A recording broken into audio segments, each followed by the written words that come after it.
'అఖండ' అనే నేమ్‌కి తెలుగు స్టేట్స్‌లో మంచి క్రేజ్ ఉన్న విషయం అందరికీ తెలిసిందే బ్రో. 2021లో వచ్చిన ఫస్ట్ పార్ట్ బ్లాక్ బస్టర్ అయింది. బాలకృష్ణ గారి కెరియర్‌లోనే 100 క్రోర్స్ క్లబ్‌లోకి తీసుకెళ్ళిపోయింది. అయితే అప్పటినుంచి నందమూరి బాలకృష్ణ గారు చేసే సినిమాలన్నిటికి కూడా ఒక మంచి రీచ్ అయితే వస్తుంది. కాన్ఫిడెంట్‌గా ఉన్నారు. అట్లాగే కలెక్షన్స్ కూడా బానే వస్తున్నాయి. అయితే ఇప్పుడు 'అఖండ 2'కి అయితే హైప్ విపరీతంగా ఉంది. కానీ ఎందుకనో అది ఎక్కడ రిఫ్లెక్ట్ అవుతున్నట్టు కనిపించలేదు. ఓకే. అది ఎలా ఉన్నప్పటికీ కూడా వీళ్ళు మార్కెటింగ్ కూడా అంతగా ఎక్కువ చేస్తున్నట్టు అనిపియలేదు. అయితే ఇప్పుడు దీని గురించి మనం మాట్లాడుకున్న విషయం ఏంటంటే 'అఖండ 2' ట్రైలర్ అయితే వచ్చేసింది. ఆ ట్రైలర్ చూసాక ఏమనిపించిందో హానెస్ట్‌గా చెప్తా. అయితే ట్రైలర్‌తో పాటుగా జరుగుతున్న విషయం కూడా మనం మాట్లాడుకునే ప్రయత్నం చేద్దాం. అసలు ట్రైలర్‌కి, వాళ్ళు పెట్టిన బడ్జెట్‌కి అసలు ఇదంతా ఏంటి అని చిన్న కన్‌ఫ్యూజన్ అయితే క్రియేట్ అయిపోయింది నాకు. ఫస్ట్ ఆఫ్ ఆల్ ట్రైలర్ గురించి చెప్పాలి అంటే ట్రైలర్ విచిత్రంగా అనిపించింది. ఎందుకంటే, మనం ఇంతకుముందు చూసిన 'అఖండ'కి దీనికి సంబంధమే లేదు అనిపిస్తుంది. ఒక్క బాలకృష్ణ గారు ఉన్నాడే తప్ప మిగతాదంతా కూడా ఎందుకో దేశం వైపు, మతం వైపు తిప్పిన ఫీలింగ్ అయితే వచ్చింది. ఓకే. తిప్పితే తిప్పొచ్చు. అది కాకపోతే పర్ఫెక్ట్‌గా సెట్ అయితే బ్లాక్ బస్టర్‌లో పేలిపోద్దనుకోండి. అది వేరే విషయం. హిందీ వాళ్ళకి కూడా కనెక్ట్ అవుతుంది. బికాజ్ హిందీ వాళ్ళకి బాలయ్య తెలుసని కాదు.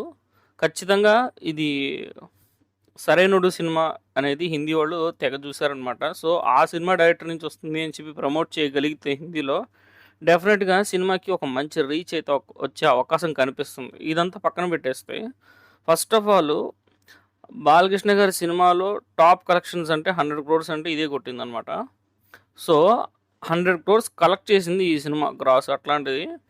ఇప్పుడు దాని సీక్వెల్‌గా వస్తున్న సినిమా బడ్జెట్ థియేట్రికల్ రైట్సే 120 క్రోర్స్‌కి అమ్మారనమాట. సో, చూడండి అంటే ఇంతకుముందొచ్చింది ఎంతో, అది మొత్తం కూడా జస్ట్ థియేట్రికల్ బిజినెసే జరిగింది.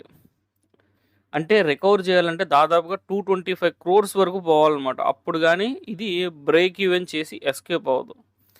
ఇమాజిన్ చేయండి 225 క్రోర్స్ కలెక్షను. హ్మ్. బ్రేక్ ఈవెన్ చేయాలంటే వెరీ టఫ్ జాబ్ కదా!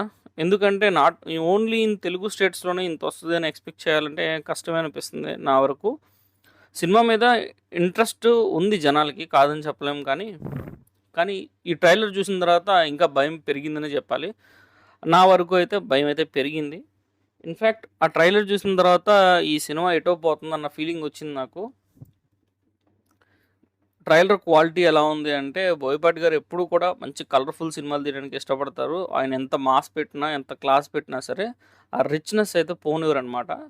ఆయన పెట్టే ప్రతి షాట్స్ కూడా నాకు చాలా కలర్‌ఫుల్‌గా అనిపిస్తాయి, అందంగా కనిపిస్తాయి. సో, అదైతే మిస్ అవ్వలేదు. కాకపోతే ఆ బాలకృష్ణ గారు, బోయపాటి గారు కలిసినప్పుడు ఆ ఉండే ఆ ఎనర్జీ, ఆ వైబ్ ఏదైతే ఉందో, అది మిస్ అవ్వలేదు కానీ, సరిగ్గా వర్కౌట్ అవుతుందా లేదా అన్న భయం అయితే ఎప్పుడూ ఉంటూనే ఉంది. ఎందుకంటే కొద్దిగా లైన్ దాటినా సరే అది ఓవర్ యాక్షన్ కిందకైతే వెళ్ళిపోతుంటది కాబట్టి, మరి అలా ఎళ్ళకుండా దాన్ని హైప్ మీటర్ కరెక్ట్‌గా మేనేజ్ చేస్తే బ్లాక్ బస్టర్ సినిమానే ఇది కూడా.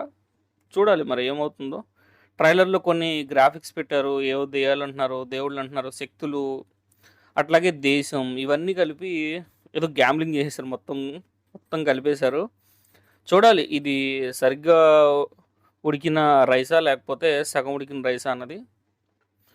నాకైతే క్లియర్‌గా చెప్పాలంటే ట్రైలర్ చూడడానికి ముందు వరకు కొంత ఎక్స్‌పెక్టేషన్స్ అయితే ఉన్నాయి. ట్రైలర్ చూసిన తర్వాత డౌట్స్ అయితే పెరిగిపోయినాయి. ఇది నా ఉద్దేశం. మరి మీకెలా అనిపించింది ట్రైలర్ చూసాక 'అఖండ 2' అట్ ది సేమ్ టైమ్ ఆ బడ్జెట్, ఆ రికవరీ గురించి కూడా ఒకసారి ఆలోచిస్తే ఇదంతా వర్కౌట్ అవుద్దని మీకు అనిపిస్తుందా లేదా అని కింద కామెంట్ సెక్షన్‌లో తెలియజేయండి. అలాగే మన ఛానల్ సబ్స్క్రైబ్ చేస్తే వెంటనే సబ్స్క్రైబ్ చేసుకోవచ్చు కదా!